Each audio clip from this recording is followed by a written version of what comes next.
Okay. Sergio, you are in Chile also? Yes, I am in Santiago. Yeah. Are you in Santiago as well, Manuel? Yes. Yeah. Yes.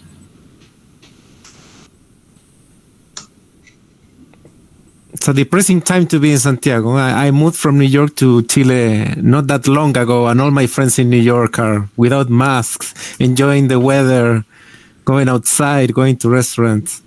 That was when, because last year it was very bad in New York. Yeah. No. I left, but now nowadays New York is doing very good. Yeah. Yeah, restaurants are open. People are not forced to wear masks anymore. Okay, I'm sorry to interrupt you, but we are ready okay, and live. Perfect. Okay. So, good evening and welcome everybody to our event. Writing a Constitution in 2021, the Chilean case. Today, thanks to our guests, we'll try to identify and analyze the main reasons of the process that has started with the referendum in 2020, in which almost 80% of the Chilean citizens have expressed their will to have a new constitution. And then So last month in May, the election of a new constitutional assembly. Again, I thank you very much for joining us. And I just introduce you briefly before giving you the word. Dr. Berionni is the head of the Consular Chancellery in Santiago, and is going to give us a keynote speech, an introduction on the subject. Professor Garreton is a full professor of sociology at the University of Chile, and is going to make a report about this process, both from a political and social point of view. And then Professor Verdugo is an associate professor of law at the University of Desarrollo, and is going to analyze some procedural aspects of the newly elected assembly. So thank you very much. I just need to send you the greetings from Professor Sabrina Aragone of the University of Bologna, who sadly is not able to join us today in person, but is here with us in spirit. Thank you again, and Dr. Berionni, I leave you the floor. Thank you so much. So, distinguished professors, honorable guests, and dear students, on behalf of the Italian Embassy in Santiago, I would like first of all to thank the Associazione degli Allievi della Scuola Superiore Sant'Anna di Pisa for your kind invitation to join this conference on the occasion of a very important moment, the beginning of a new constitutional process in Chile. The choice of the title you mentioned before, Writing a Constitution in 2021, seems to be a very topical and timely issue. As we speak, we are at the very beginning of a new historical phase for Chile, following the result of the constitutional referendum of last October, and then the following recent election of the Constituent Assembly last May. As you know, the new constitution will be drafted by a constituent convention composed of 155 members who have been recently elected by popular vote last 15 and 16 of May. And I would say that in a broader perspective, after the so-called estallido social of 2 years ago, the beginning of this process witnesses the strength of Chilean democracy. As pointed out by many experts and observers, Chile has been able to provide an institutional response to a social crisis. So it has also been able to give and provide an innovative response in that sense, since the convention and the current assembly ensures gender equality and the guaranteed participation of indigenous peoples. So in this way, Chile, we can say that Chile has placed itself at the forefront of comparative public law and the landscape of regional constitutionalism. In this context, Italy, together with the European Union, is strongly committed to make the constituent process a great success for Chile, for Chileans, for our friends, and also an interesting and positive model for all Latin America. At such an important historical moment for Chilean people, I would like to point out that Italy continues to cooperate and to be at the side of Chile in a spirit of closeness, of friendship, of solidarity. This historical friendship that unites us despite the long geographical distances between our countries. So in the face of the great challenges of our time, starting from the COVID pandemic, for instance, this deep spirit of Italian-Chilean friendship and cooperation and solidarity has been recently reinforced on various occasions and bilateral initiatives. I mentioned, for instance, that last year we organized important mission of Italian doctors from the Ospedale Spallanzani di Roma in support of Chilean colleagues in the fight against COVID. And also at political level, the bilateral consultations that took place in 2019 and then 2020 at level of vice ministers and undersecretaries of the ministries of foreign affairs in Italy and in Chile. So all these are examples of a vivid sense of partnership, a vivid evidence of how Chilean friends can count on Italy, can rely on Italy, can count on Italy, also in this new historical phase opened at the end of 2019, and that will take shape in the path towards a new constitution to write over the next month. So thank you again for this invitation, for your kind invitation, and my very best wishes for the Associazione degli Allievi Sant'Anna di Pisa, for all its members and students. Un caro saluto a tutti e buon inizio dei lavori. Grazie. Thank you very much, Dr. Berionni. You've been very kind to join us today, despite the short notice. And thank you for your introduction and having analyzed and identified some of the most important aspects of this historical new constitution. Thank you. Thank you.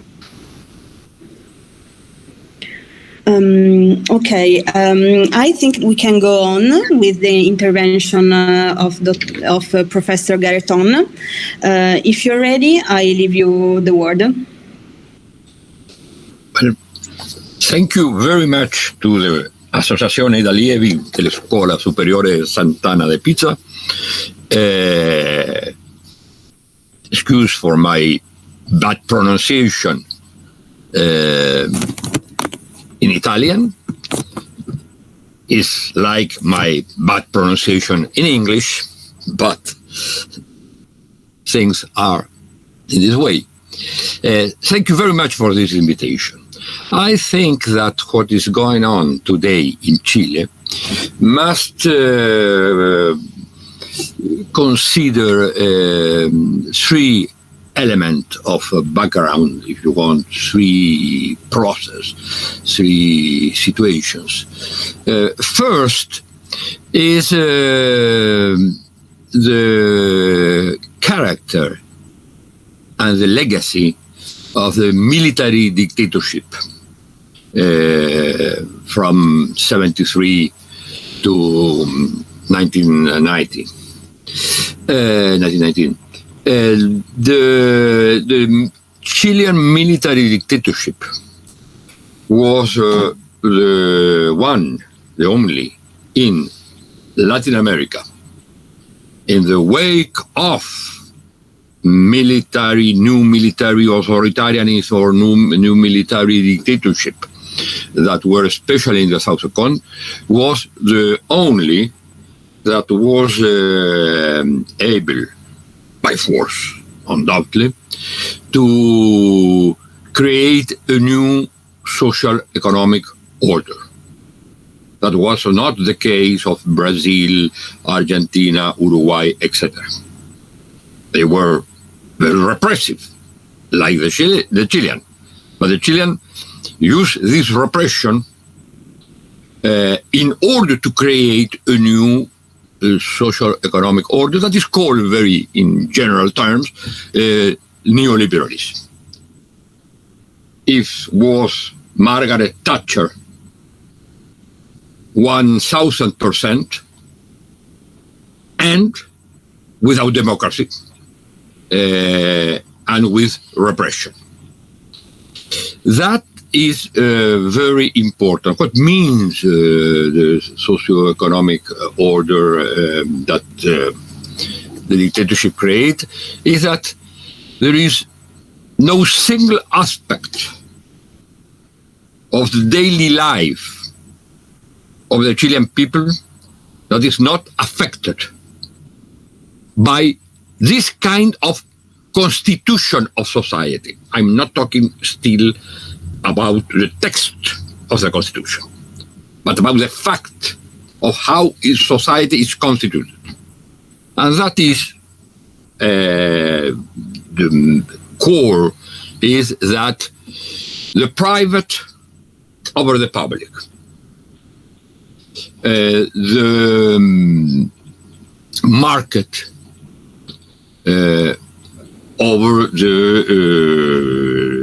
public, over the work, and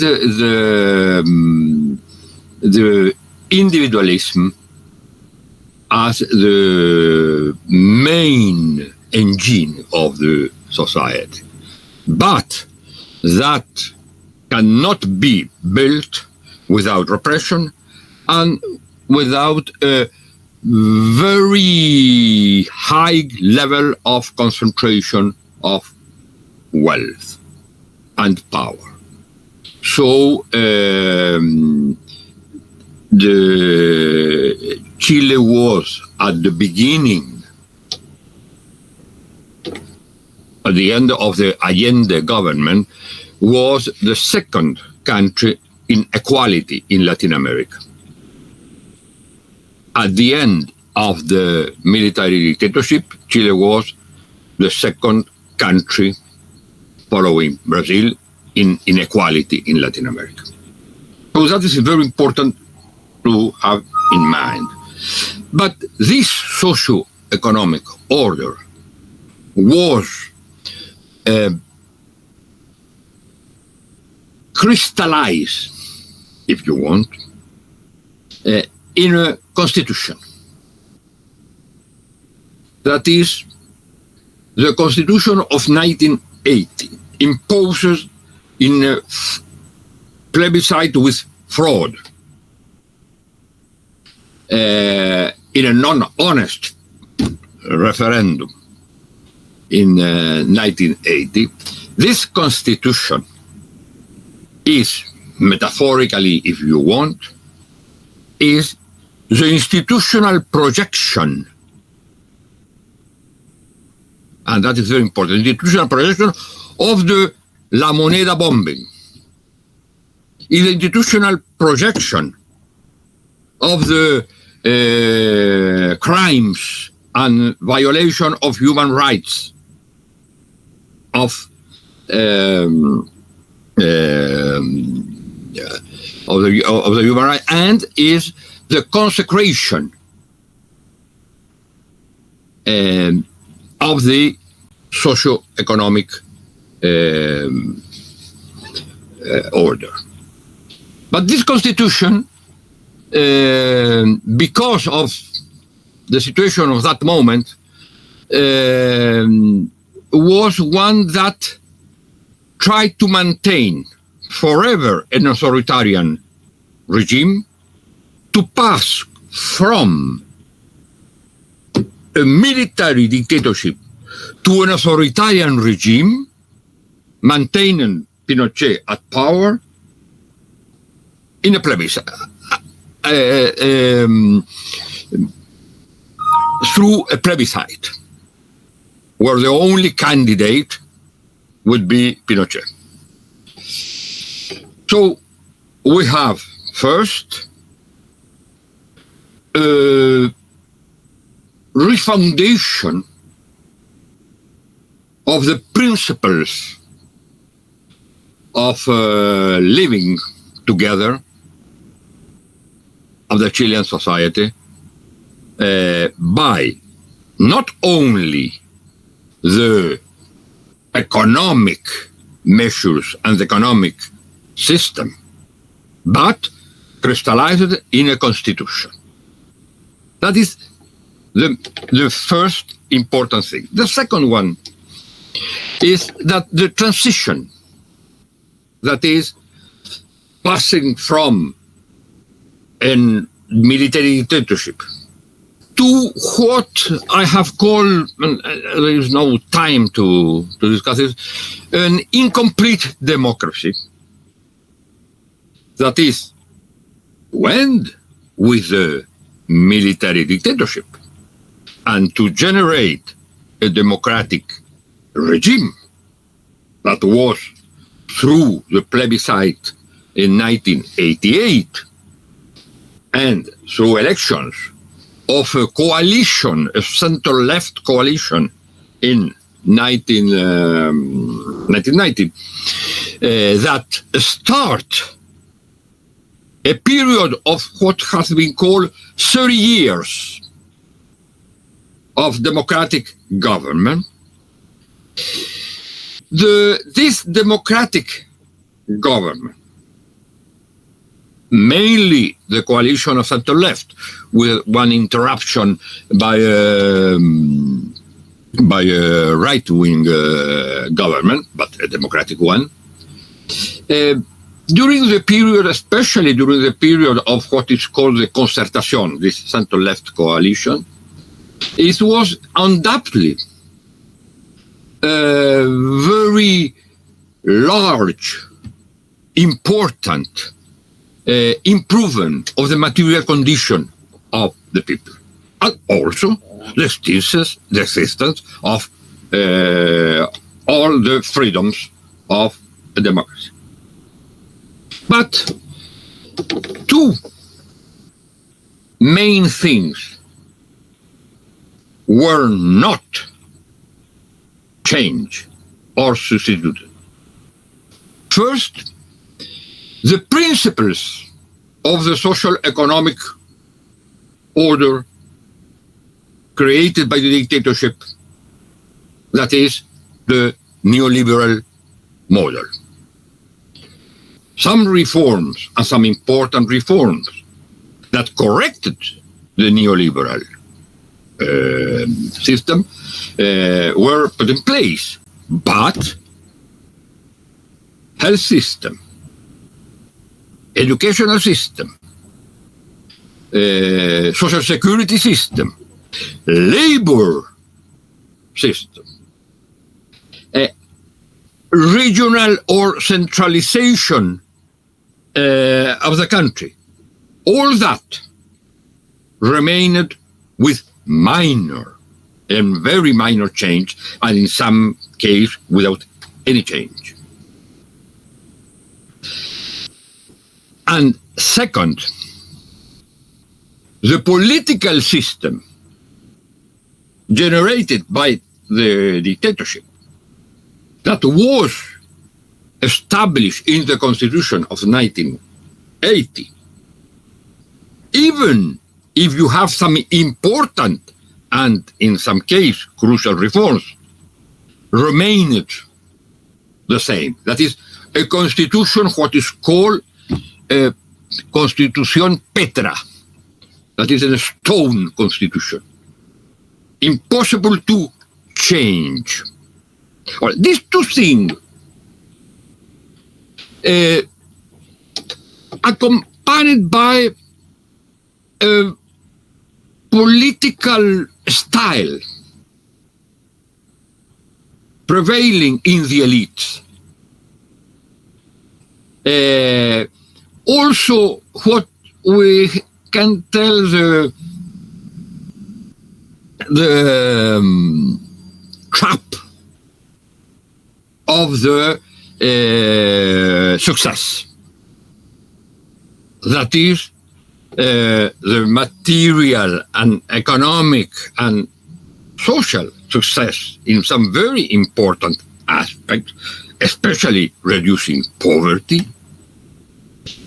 All that generate to the elites the idea that things must stay as they are, without understanding that the transformation of the society were generating conditions by which the people separate from his most important tool in the Chilean history. That is the relation between masses, between people, between classes, if you want, and political parties. And this was, this exploded, this separation, in what has been called the social outbreak, el estallido social of 1919. Excuse me. 2019. In October 2019. Well, this social outbreak, that is an important thing. Social outbreak has been existed previously, but always the mobilization and the popular mobilization were channeled, conducted, as you want, by either political parties or social organization, like a student organization or worker organization. Especially in 2011 and 2012, the student mobilization were not, for the first time in history, conducted by parties, but were conducted by organizations that were interlocutores, that are able to discuss, to negotiate, to decide when you start, when you finish, etc. The social outbreak of 2019 was different. For the first time, it was a rebellion, a revolt without political conduction or without organizational conduction. But people in the street, living the situation as the idea that is society. This is the Chile that we want. One where we express our desires, our goals, our demands, without intermediation, without political intermediation. And that is the meaning of this outbreak. this double meaning.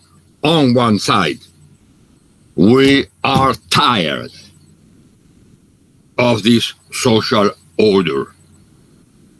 At that moment, it was called 30 years.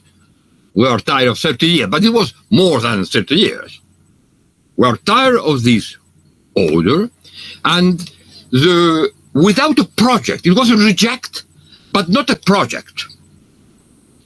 The project, or the reject project, was synthesized by the word dignity.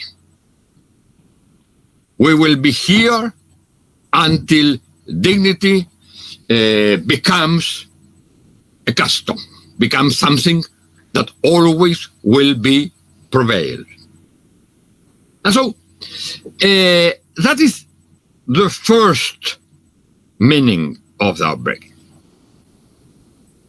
Reject of the social economic order. Second meaning was the reject of political institution and the idea of representation. We are tired of parties, of elites, of negotiations. And also, it was important at the time, of corruption. That is, so you have a social outbreak, rejecting a social economic order, and rejecting any kind of mediation. And that was the most important political crisis after 73. Because there were not solutions, there were not actors. And the paradox is that the political class that was the main target of the outbreak generate an agreement that some parties were not did not accept, but generate an agreement between right and center and left in order to provide a solution, an institutional solution. The paradox is that the political class rejected, that was rejected, proposed an agreement for the first time, but an agreement that went back to citizenry, to people. That is a process of new constitution, the possibility of creating a new constitution, not only a reform, a new constitution. And even the parties of the right were in that agreement, but the people will decide, A, if they want a new constitution or not, B, who will write this constitution, and that could be a mixed elected and parliamentary convention, or a constitutional assembly elected all these members. And that agreement, and that will decide in a plebiscite both questions. This agreement was rejected at the beginning, but the social movement, and rejected by part of the political class. But finally, even if you reject the political elite and you denounce treasons, it was the only institutionalized channel to solve a conflict. So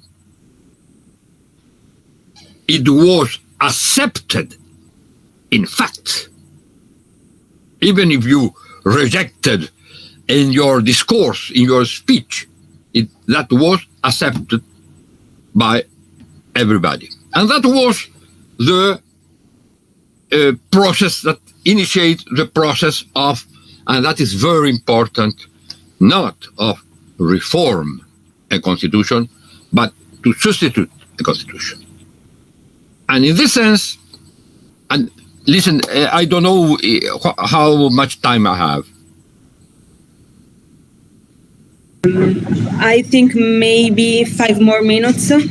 Okay, thank you. Or less. So we give plenty of time for the questions at the end. Okay, no, tell me and I will try to, is it okay, 5 minutes? Yeah, okay. Sergio? Well, thank you. Well, so the double meaning of the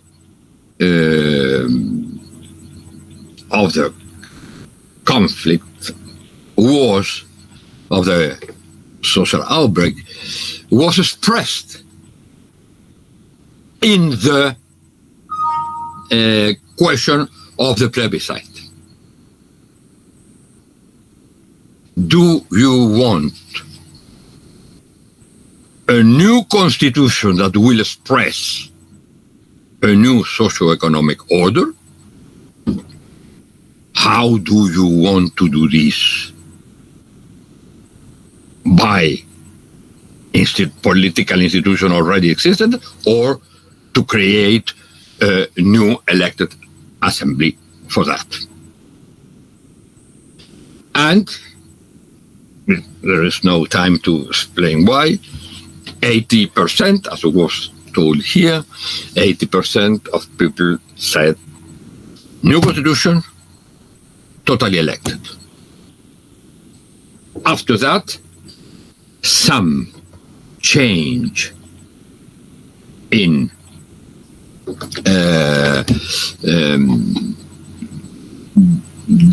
the way that the Constituent Assembly will be elected, that is parity of gender, reserved seat for the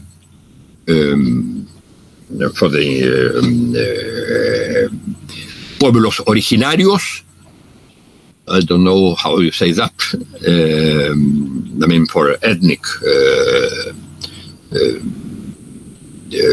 people, Mapuches and others, and some measures in order to allow independent list of people independent of the party. And that was this agreement was a plebiscite first, and then the election of the constitutional convention. That was in the elections of May 15 and 16. Again, we must make some distinction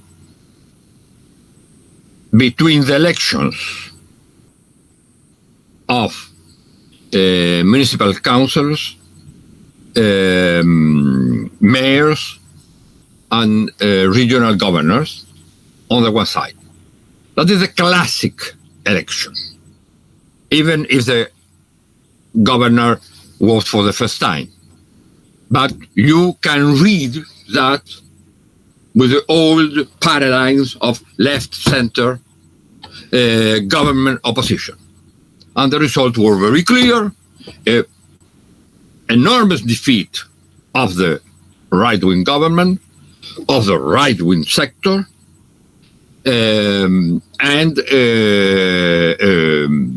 triumph of the opposition, victory of the opposition, especially of the left, with a certain weakness of the center left. But the other election that is a conventional, the constitutional convention election, is entirely different, but contribute in some aspect to the first type, that is the center, that the organic center, that was one of the characteristics of the Chilean political system. From half of the 30s of the last century, disappear, almost disappear.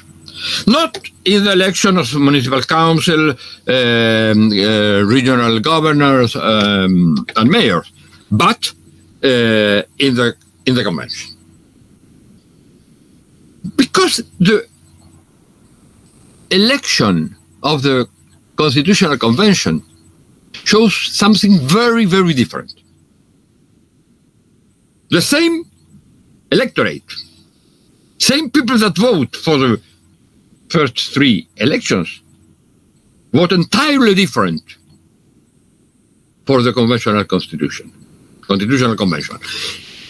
What is the main aspect? As I said, that the Constitution of 1980 was the institutional projection of the La Moneda bombing and of the crimes and economic model afterward of the dictatorship. The election of the Constitutional Convention is the institutional projection of the social outbreak. Who are clearly the winners? Are the people that were in the street. And the symbolic figure characters, personalities that were in the street were elected. And also the parties that were closer to the social outbreak. That is, the Frente Amplio and Communist Party, I mean the party of the left. And that is very important, because that gives an enormous legitimacy to an institutional solution to a social outbreak. And that is very important, because the legitimacy of the plebiscite in October 2020 was the participation, a very large participation comparing to previous election, and also the 80% of people that supported new constitution and constitutional convention. Here the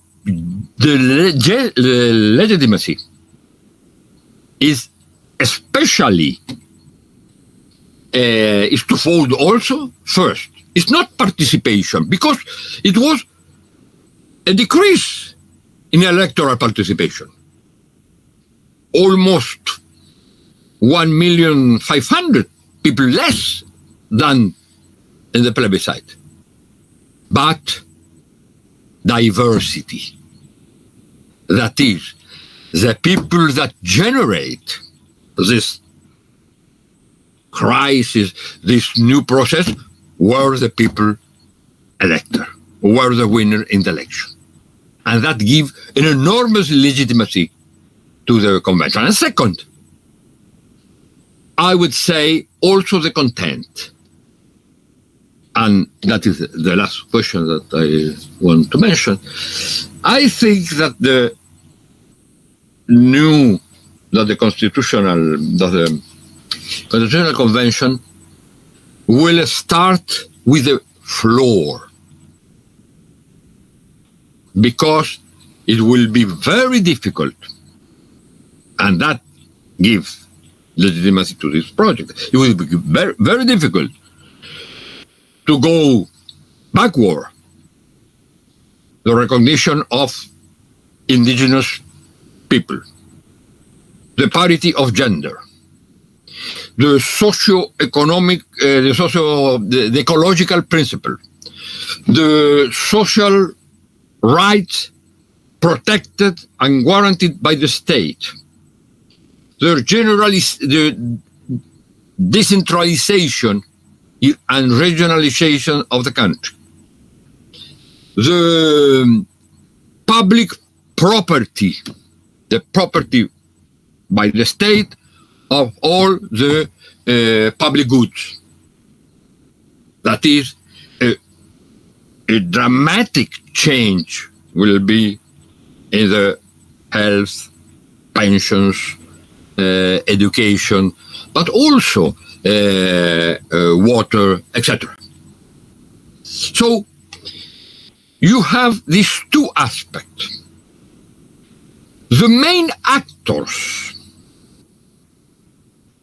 who originate the crisis will be in the convention.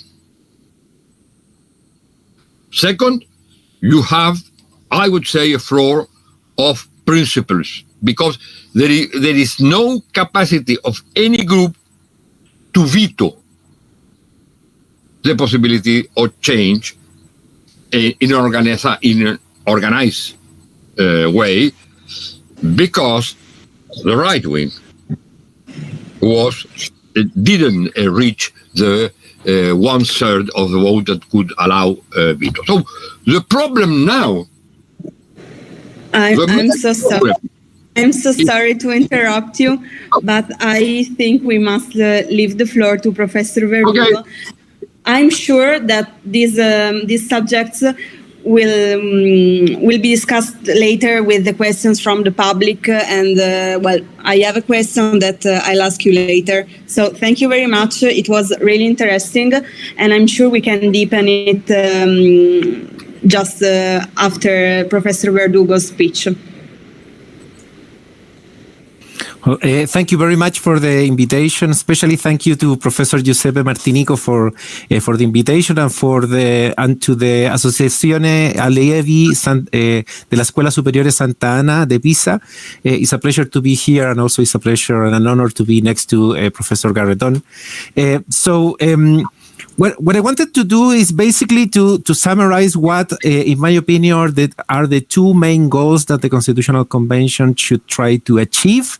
Of course, in these areas, academics don't have any consensus. It's important also for the audience to know that I haven't seen constitutional scholars in Chile as divided as with this process from the beginning to now.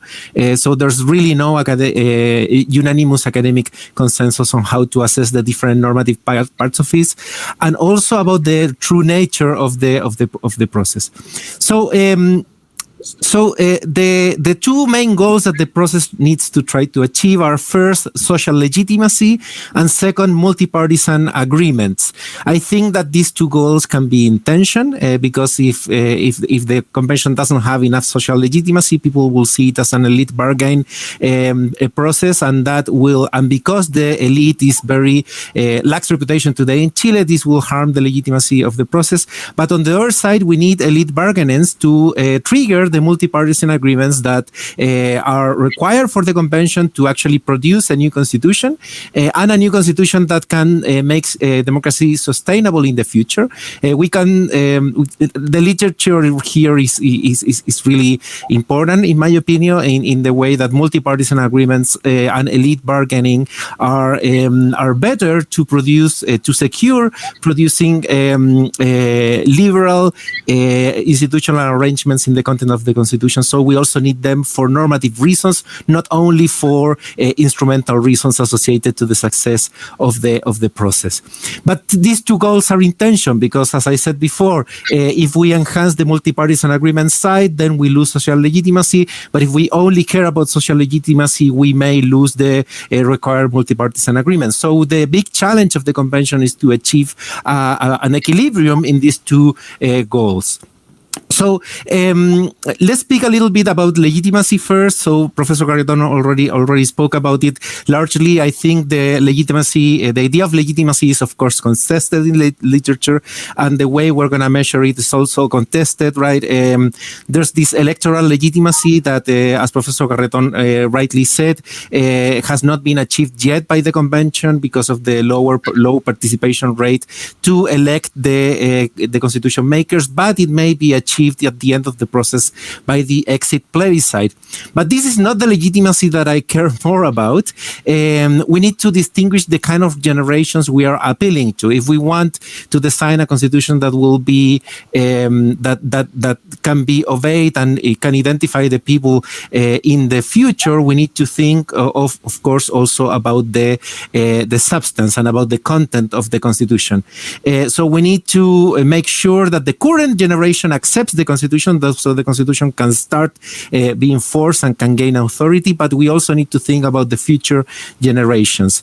So for the current generation, I think there are two things that are important. One are related to process-based ideas, so popular participation, transparency rules, and so on, and also substance-based ideas in general, to give a signal that there's a new political process that is going to be designed to be more responsive with the social rights ideas that were behind the social movements that triggered this process. We need to also mention that this process is both a top-down process and a bottom-up process. So it's a bottom-up process because the people demanded it in these social movements, but it's a top-down process because it was designed by the elites, as Professor Garreton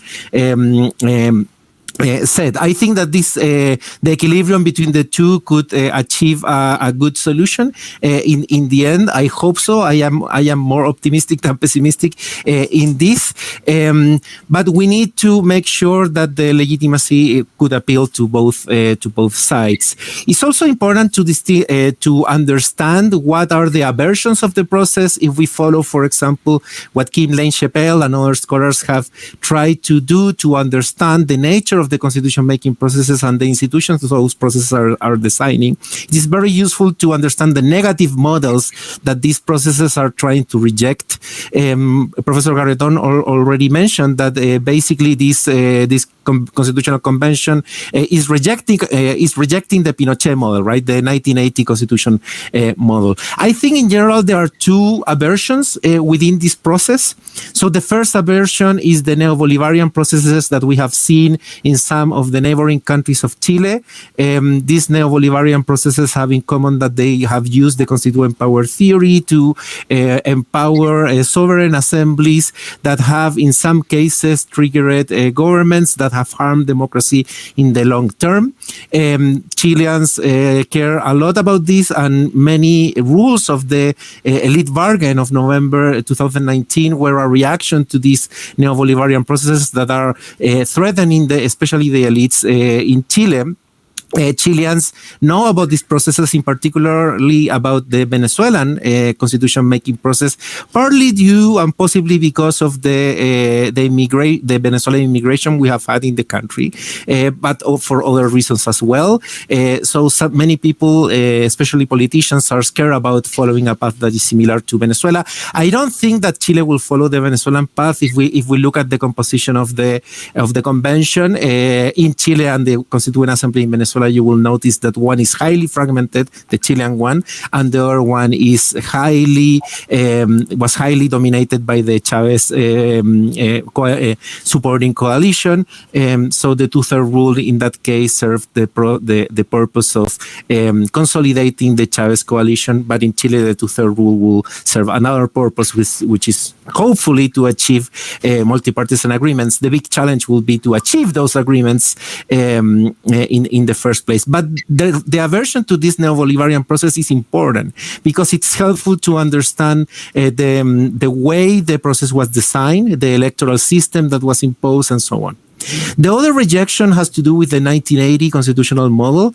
I think Professor Garreton already referred to this. I will only add that one of the reactions to this aversion has to do with the idea that the new constitution, that the Constitutional Convention will need to work on a blank slate. In Chile, we call this the hoja en blanco, which means basically that the convention will start to draft the constitution literally in a blank slate, and the things that are not agreed, therefore they are not in the constitution, won't be there. This may seem very obvious for foreign people, but it's not that obvious in Chile, because the path of constitutional amendments that the transitional politics and the consensual model of the Chilean democracy have enforced after and pushed for after the dictatorship ended in 1980 was to amend the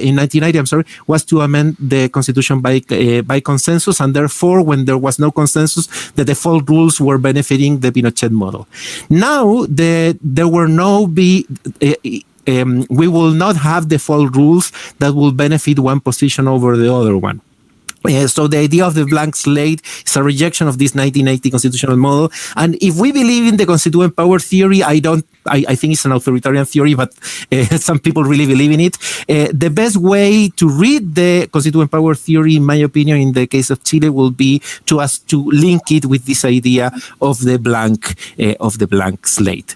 I'm going to show you only one slide, if I can.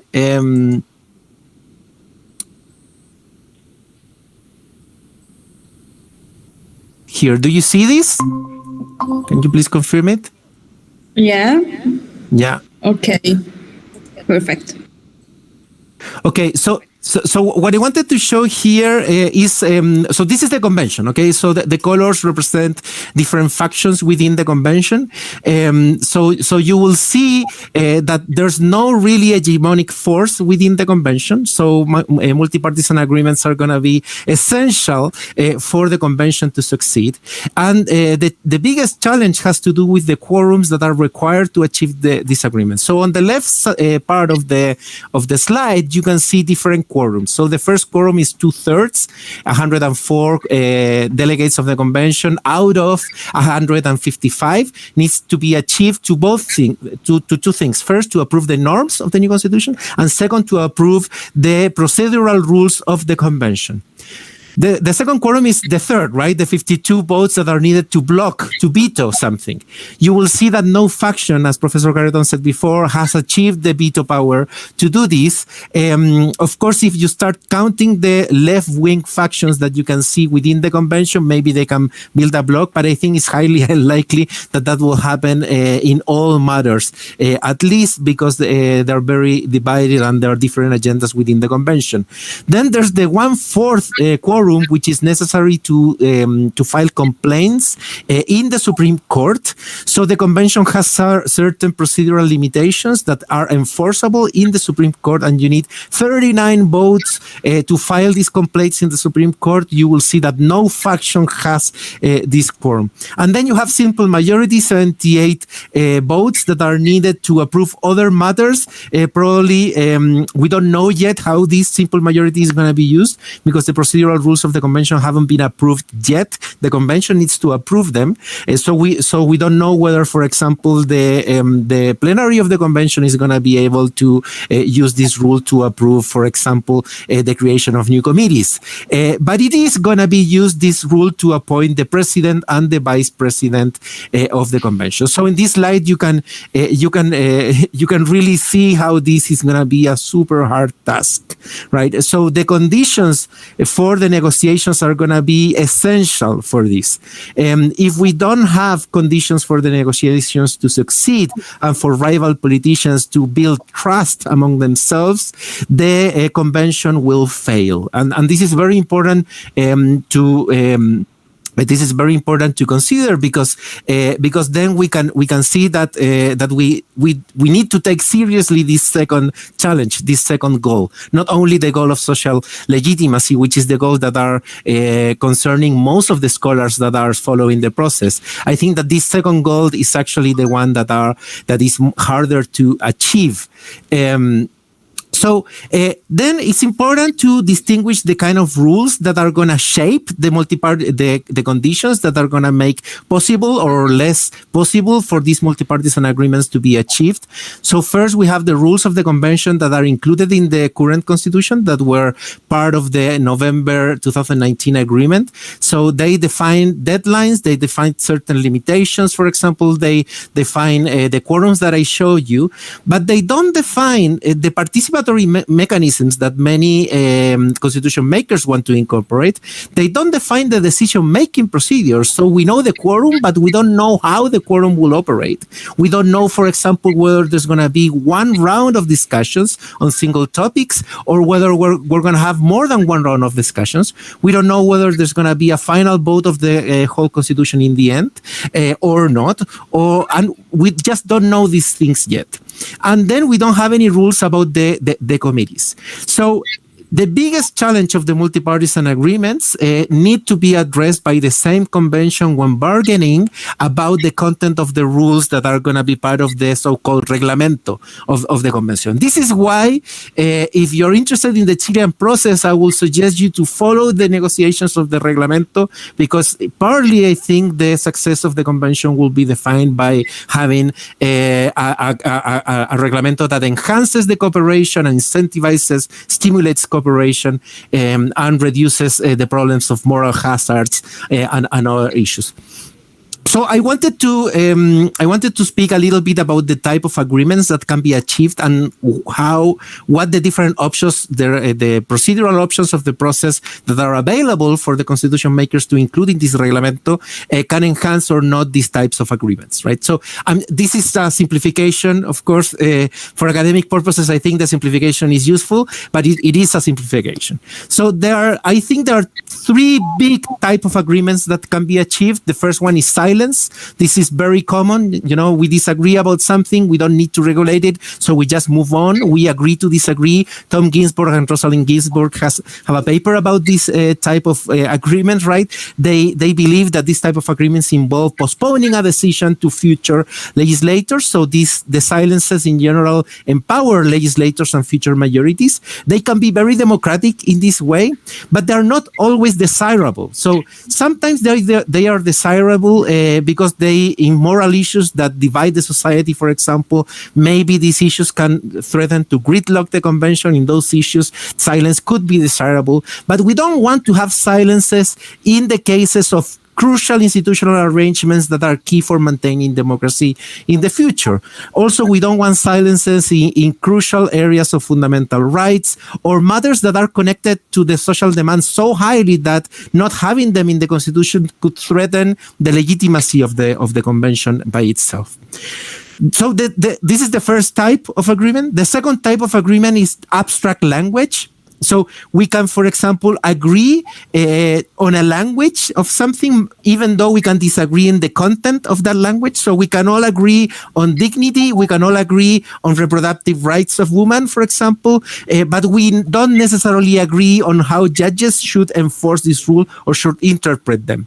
So abstract language usually enhances the possibility of judicialization of the political process in the future.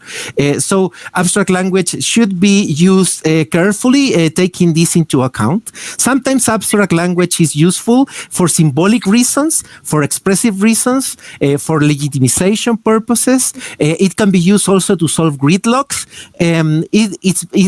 Usually constitution makers use it for fundamental principles, for even for some fundamental social rights, but they are not desirable, although they could happen, but they are not desirable in the case of details that are necessary to sustain democracy in the future. It is not enough, for example, to declare that the judiciary will be independent. We also need certain institutional arrangements that will secure the independence of the judiciary in the future. It's just, this is very traditional, like constitutional law for dummies, right? This is in the Federalist Papers and so on. So the third type of agreement is the transactions. So this is rival politicians agreeing on something that the other agrees more intensively in a log-rolling way. So I give you but you need to give me back. So I agree, for example, in strong property rights because I am a libertarian, but I am bargaining with someone else that believes strongly in social rights more than in property rights, and that person wants the right to housing in the Constitution. So we can all agree to have both, right? Property rights and housing. There's an inevitable tension between the two, but it's not our problem to solve that tension. We can agree to have that thing both in the Constitution, and then the judges or the legislators will of course need to deal with it. So this will give probably less power to legislators in the future, but will on the other side allow more views to be and perspectives to be expressed in the Constitution as well. This is not desirable for adding particular interests that can capture the Constitution as a whole, of course, but it is desirable for institutions that are vulnerable to incumbent governments, particularly because this type of transactions will help to boost, and this is an empirical fact that many scholars have showed, the rights of political minorities. For example, by enhancing judicial review, independent judges, independent prosecutors, and so on. So if these institutions are to be in the Constitution, the best way to secure that they will be there will be using transactions instead of others. So we need to really boost the idea of transactions. So I'm gonna share the no, it's okay, I don't have that much time. So which type of procedure will enhance more both types of the three types of agreements that I just summarized? That's the biggest question. So there are different proposals on the table that the convention will need to address and decide with one of them, and it is important, and this is the idea that I'm trying to promote from my academic perspective, that the convention secures at least a double vote of each matter to allow bargainings across different themes. Because the other proposals that are on the table can disincentivize the three types of agreements. So, for example, one of them has to do with voting article by article one single time with a captured agenda by the president. The president will only represent a majority of the convention. It won't represent all the minorities present in the convention. So with this model, right, we will have a huge Condorcet problem. We will have a high moral hazard, right, in the negotiations. So the simple majority will have more incentives to radicalize their positions. So in this case, it will be very hard to build trust across the different factions. And if it's hard to build trust across the different factions, then we are more likely to expect silences, even abstract language, but less transactions. So this model actually is very bad for incentivizing cooperation, and therefore it may harm the second goal of the Constitutional Convention, which is to produce multipartisan agreements in the first place. The second alternative that is on the table has to do with voting article by articles with a single vote only by one time, but with a shared agenda. So the agenda will be controlled by more than one person, not only the president. It could be controlled, for example, by a multipartisan committee working with a sufficient consensus rule, for example. In this case, the Condorcet problem will be less likely, right? The moral hazard will probably be a little bit reduced, but the problem of not having enough transactions to make the agreements possible will remain, in my opinion, because in this kind of model, it will be very hard to negotiate across different themes. For that reason, I think that the double discussion procedure, following, for example, what the Colombians did in 1991, could be very, very useful. The double vote will be silences probably less likely, abstract language likely, and transactions very, very likely. There is another proposal that is on the table now, which has to do with, it is given the high quorum and the fragmentation of the convention, we have the problem of not achieving agreements. So we need a gridlock solving solution. And this is a very important idea, right? And it's very important to have gridlock solving solutions. But one of the solutions that have been offered, I really reject. I think it's important to reject it, which is the idea of having intermediate plebiscites to convoke the people to vote on single issues by giving them two options. We're not referring to the exit plebiscite of the convention, which will vote the constitution as a whole, nor to the entry plebiscite that happened last year. We're speaking about additional plebiscites that can happen. One could think, we can appeal to the people, popular sovereignty, democracy, right? And we can justify this if we cannot achieve an agreement, for example, on an issue like abortion. Okay, let's consult the people to know what do they think, and let's follow that. The problem of this type of plebiscites is that the possibility of having them will increase the moral hazards of the negotiations. So it will make the transactions less likely as a result, especially if these plebiscites can be convoked only by a simple majority and not by a consensual building model. It will also make the Condorcet problem huge because it will prevent the Condorcet winner preference to be elected. So that's why these kind of plebiscites need to be rejected, and these kinds of ideas need to be rejected. So just to summarize my conclusions, the Constitutional Convention should be designed in the reglamento to achieve two goals: social legitimacy, multi-partisan agreements. Regrettably, we have been discussing too much about legitimacy, which is a good thing, but not enough about the multi-partisan agreements, and the solutions that have been offered for the procedural stages of the convention need to consider these two, and the Condorcet problems, the moral hazards, and the types of agreements that need to be achieved should be part of the considerations of the reglamento. So thank you very much. Thank you, Professor Verdugo, for your intervention. Really interesting. If you have some time, I think we can ask you some questions. While we collect the ones from the public, I have a question for you, if I may. In particular, doing some research before this event, I was very surprised, in a positive way, of course, by the composition of the assembly. Both for the not forgettable presence of indigenous people. If I'm not mistaken, 17 indigenous people are represented in the assembly, but mostly for the high number of women.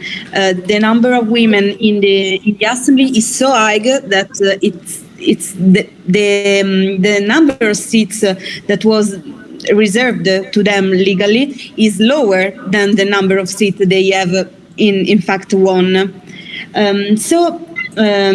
What do you think about the impact of the diversified assembly, both on the text that will be written and on society as a whole?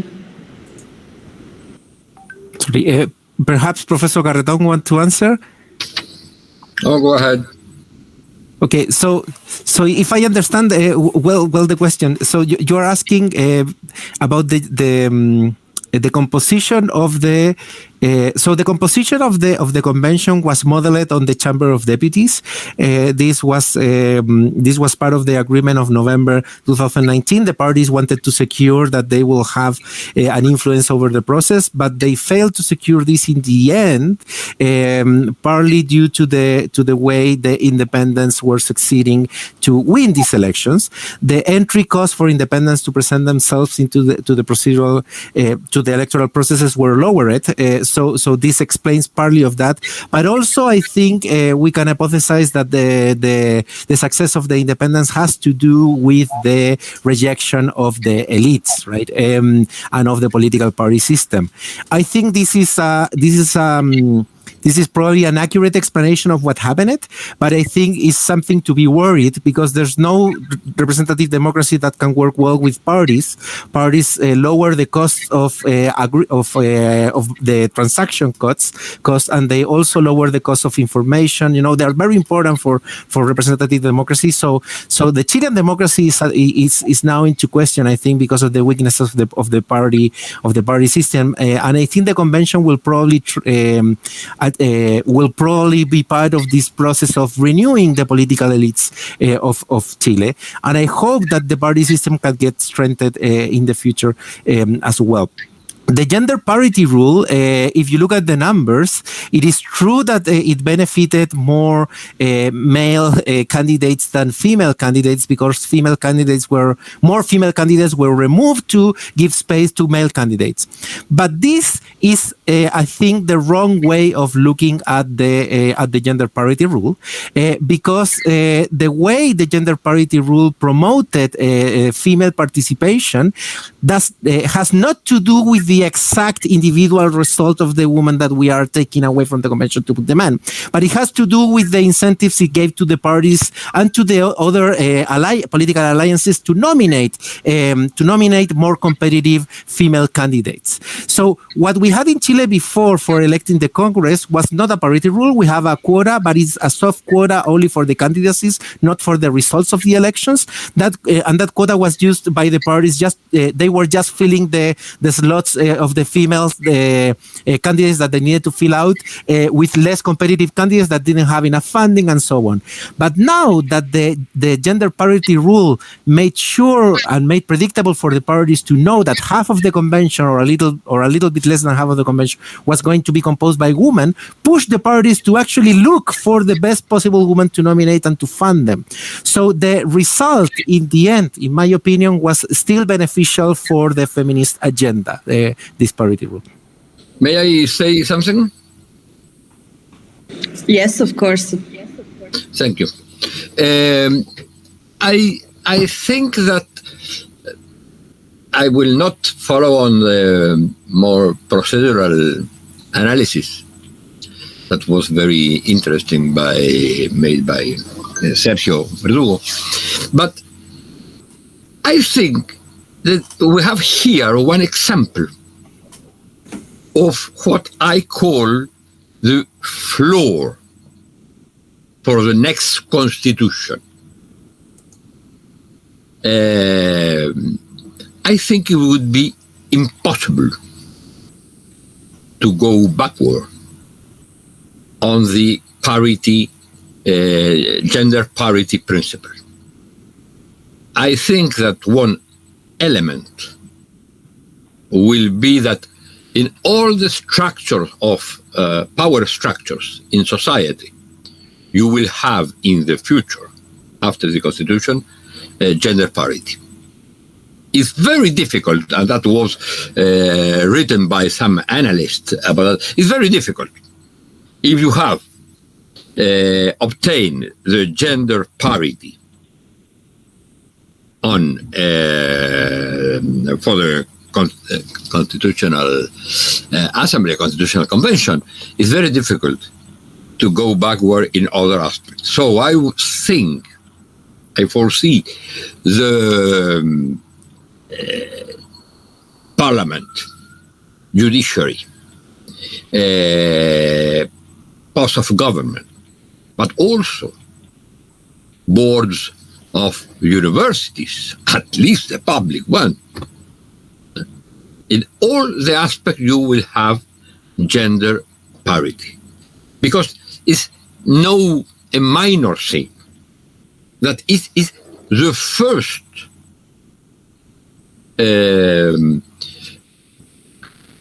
constitutional assembly in the world that is made by gender parity. So it's not possible to go backward. I think the same will be for the indigenous people. You will not go backward, you will maintain this. Especially if one of the aspects of the new constitution will be, and I think it's one part of the floor, will be the multinational state. A multinational state will mean that you will have an important representation of indigenous people. And why this is important? Because that change all the powers relation. And on the other side, the problem of how you will elect in the future. You will use the same principle that you use now. That is a matter of discussion. But I think is not possible to reverse is this principle of reserved seat in all the institutions of the state for indigenous people and the gender parity also in all the, at least in all the public institutions.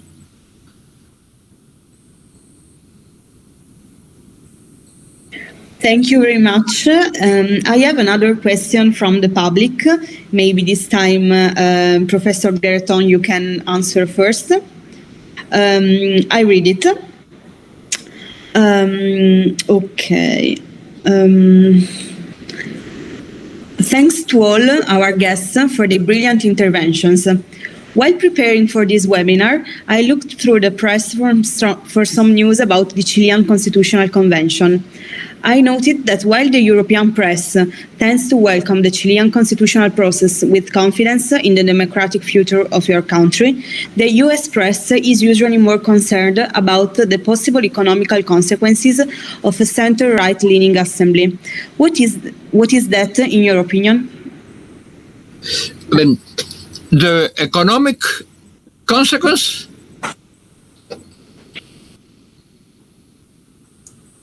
Sorry, I didn't get the question either. I'm sorry. Yes. Could you? Yeah.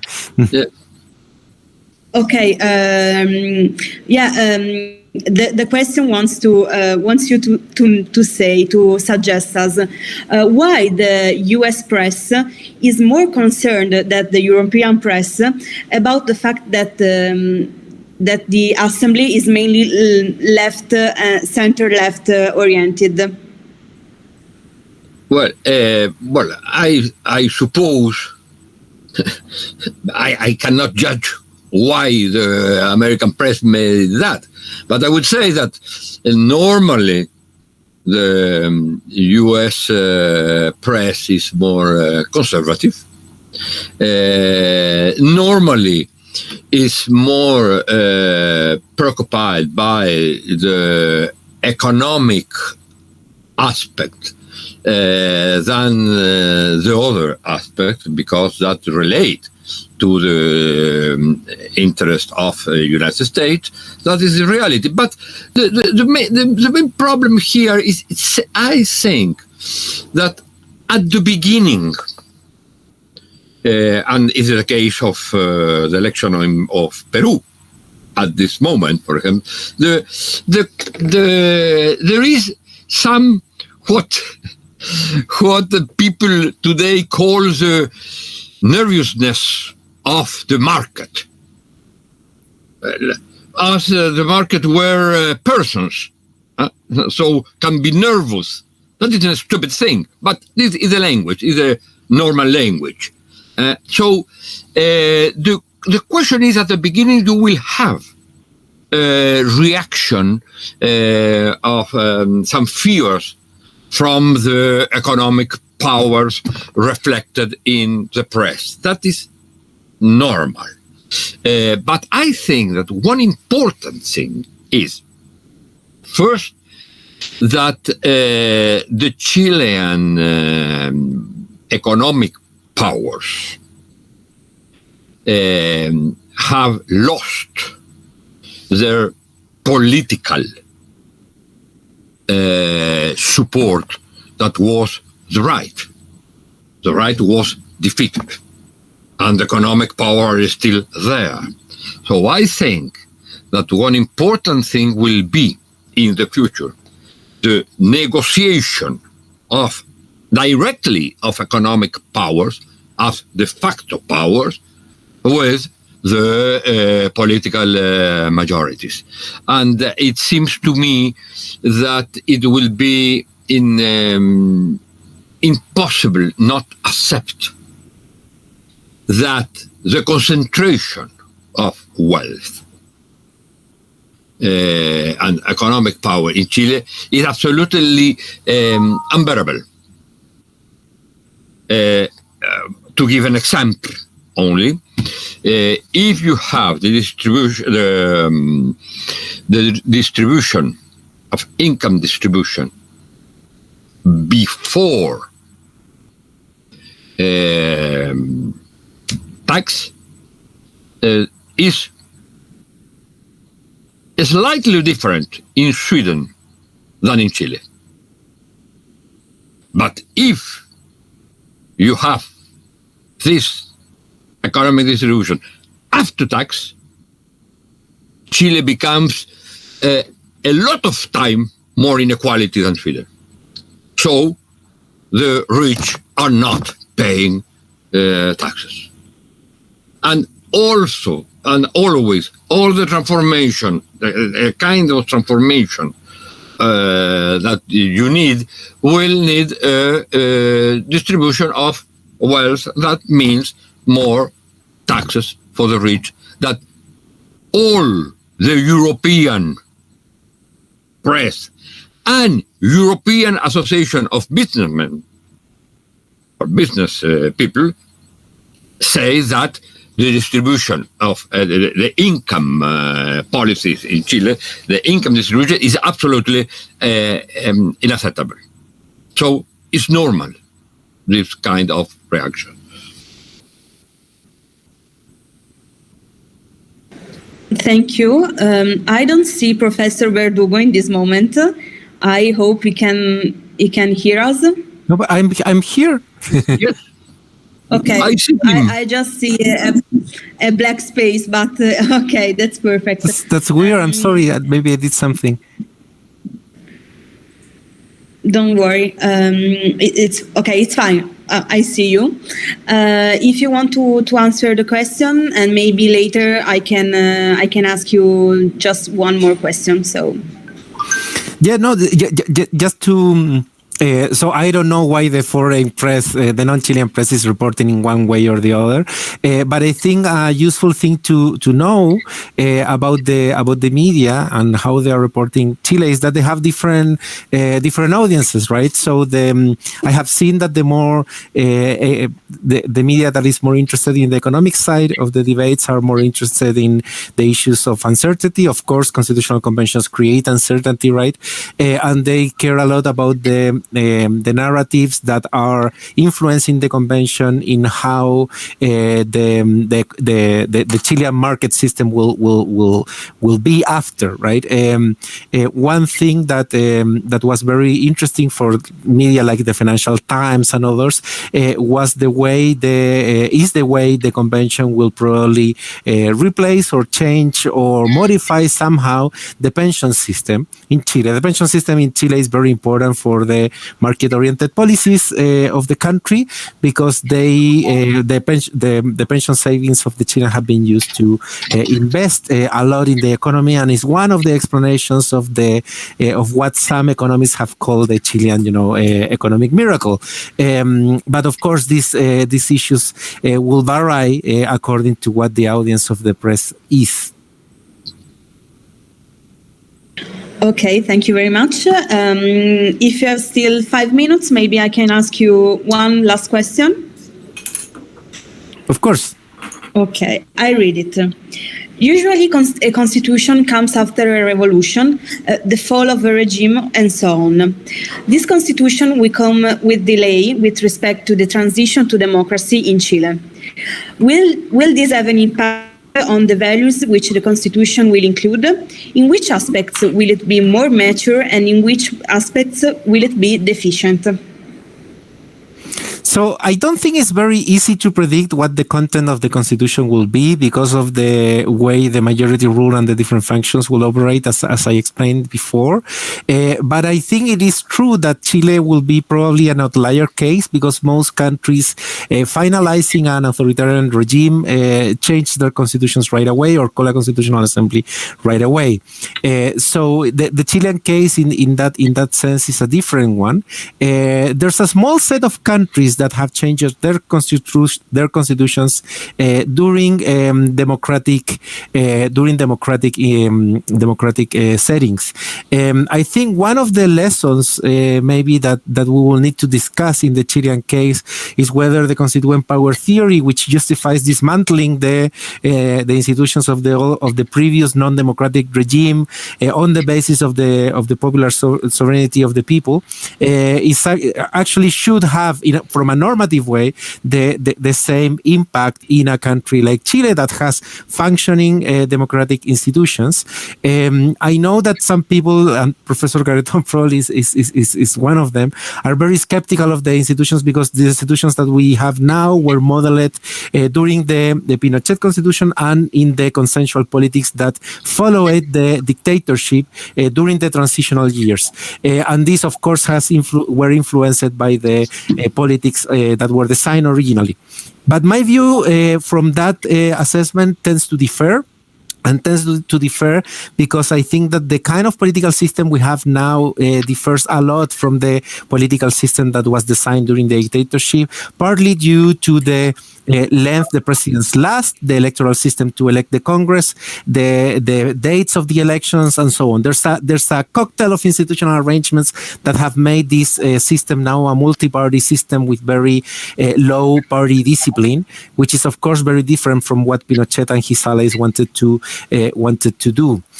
But it is a system that hasn't been properly self-identified by the people as their own, right? So the demand for participation, the demand to discuss these political processes are reasonable in my opinion for that reason. So it's more the Jeffersonian argument for my perspective than the scene of origin of the current constitution that is driving the process.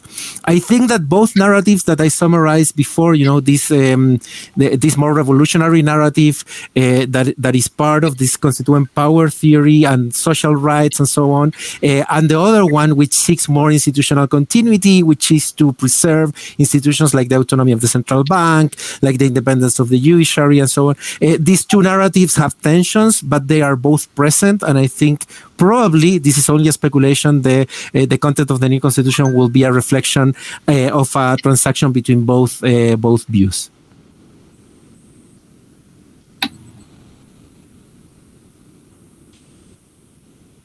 Thank you. Professor Garreton, if you want to conclude. Yes. First, I think it wasn't a consensus during these 30 years. It was not consensus what Rawls call overlapping consensus or the classical agreement on fundamentals. It was acceptance, adaptation. That is not consensus. And that is the main reason, probably, why people, as Professor Verdugo says, didn't feel that this constitution is their constitution. So,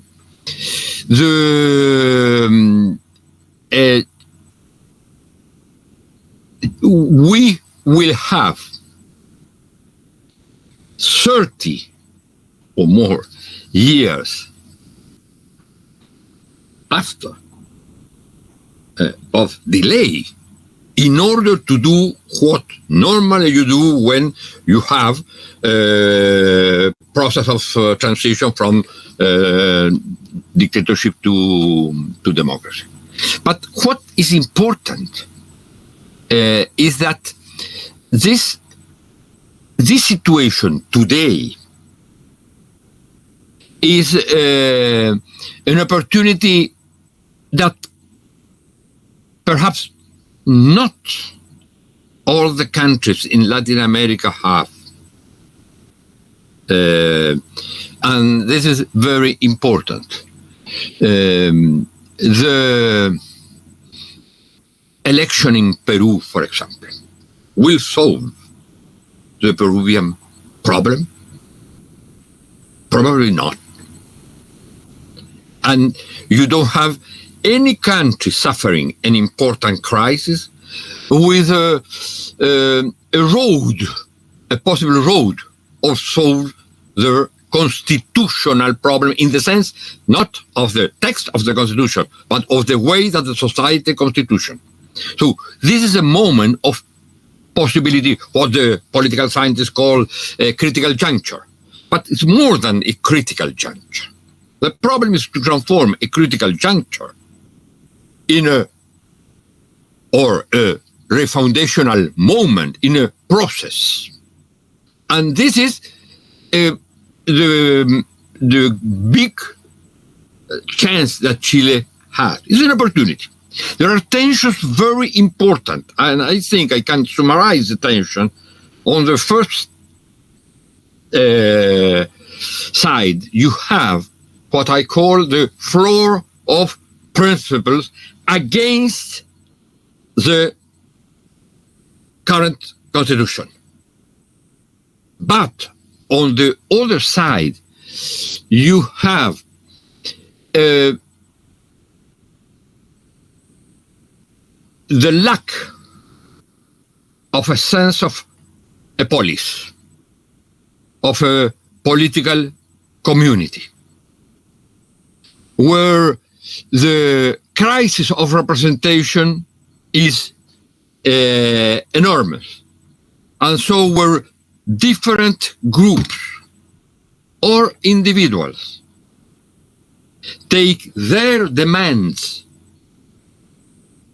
as the demand of the people.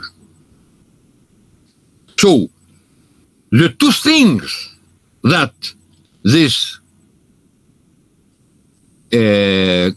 constitutional convention must solve. First is the principles of a new order. For the first time, an agreement of the principle of new order. But the second is the other crisis.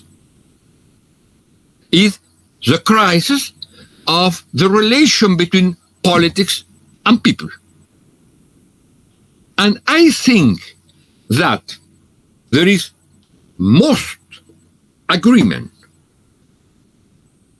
on the floor of principles to solving this.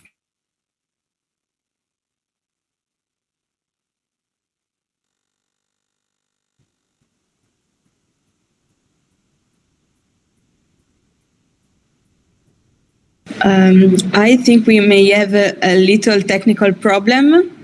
I don't know, Professor Verdugo, if you can hear Professor Garreton. No, he's frozen. Yeah, He's frozen. yeah. The Chilean internet can be a little bit unstable. It happens. Okay, the Italian one as well, but I don't know. We just wait a minute. Yep.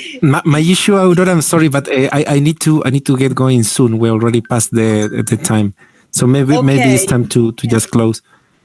Yeah. Okay. I can only thank you again for your intervention. Your speech was okay. He left. Okay. I thank you for your intervention and your really interesting speech. And as you said before, I really want to thank also Professor Martinico from the school, who has been really helpful in organizing this event. And of course, I thank also Professor Garreton, hoping he can listen somehow to our conclusion. And Simone wants to say something in the end.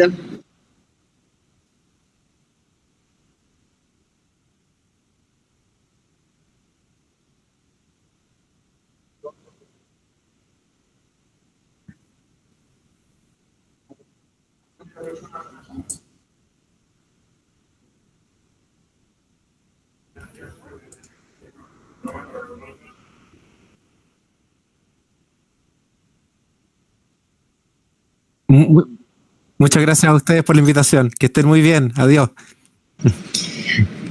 Thank you again, and well, good evening for us, and good day for you. Whenever you want, Aurora, happy to do it again if you want. Nice to meet you, and I hope you liked it. Bye. Thank you. Bye. Oh, okay. Professor Garreton, I'm sorry, we didn't hear you. Professor Verdugo had to leave, and so we were just giving conclusions.